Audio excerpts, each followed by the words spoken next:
Radhe Radhe, good morning with my friend.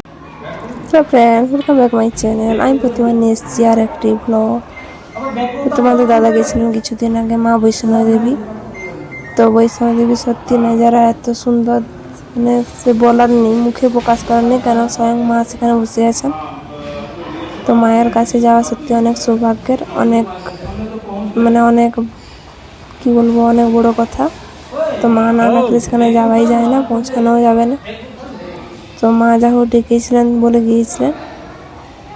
তো এটা হোটেলে যেখানে ছিলেন সেখানে স্টে করেছিলেন, ওখানকার থেকে দেখা যাচ্ছে এমন ক্যামেরার দৃশ্যটা। সত্যি ওখানকার দৃশ্য কিছু বলবার নেই, তোমরা খালি চোখে দেখো, আমিও দেখছি তোমাদের সঙ্গে, দেখতে থাকো কত সুন্দর নজারা। মা সেখানে গিয়ে করে যে গুফায় গিয়ে ঢুকেছিলেন, ওইখানে দিয়ে অন্তর্ধান হয়ে গেছেন। ওইখানে মা লক্ষ্মী, মা সরস্বতী আর মা কালীর 3 দেবীর পীঠ আছে, শক্তিপীঠ। তো 3 দেবী, ত্রিদেবী মা বৈষ্ণব দেবী নামে সেখানে পূজিত হন। সেখানকার সত্যি দৃশ্য অনেক,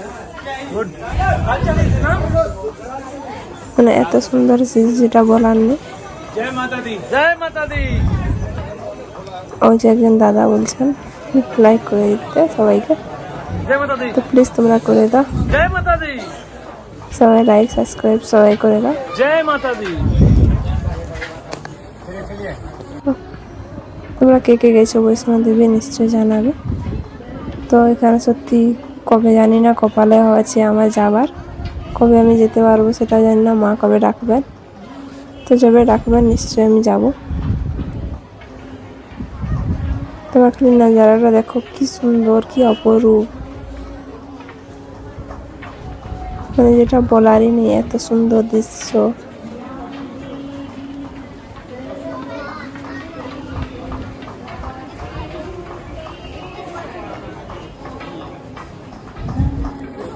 এটা 14.5 কিলোমিটার রাস্তা। তো প্রথমে অর্ধকুমারী 6 কিলোমিটার, তারপরে মা বৈষ্ণব দেবী, তারপরে 2 কিলোমিটার বাকি থাকে বাবা ভৈরবনাথ। তো বাবা ভৈরবনাথের কাছে না দর্শন করে এলে মা বৈষ্ণব দেবী যাত্রাটা পূর্ণ হয় না, তাই যেতে হয় ওখানে। তো যারা যাও তারা নিশ্চয়ই ভৈরব বাবার কাছে যাবে।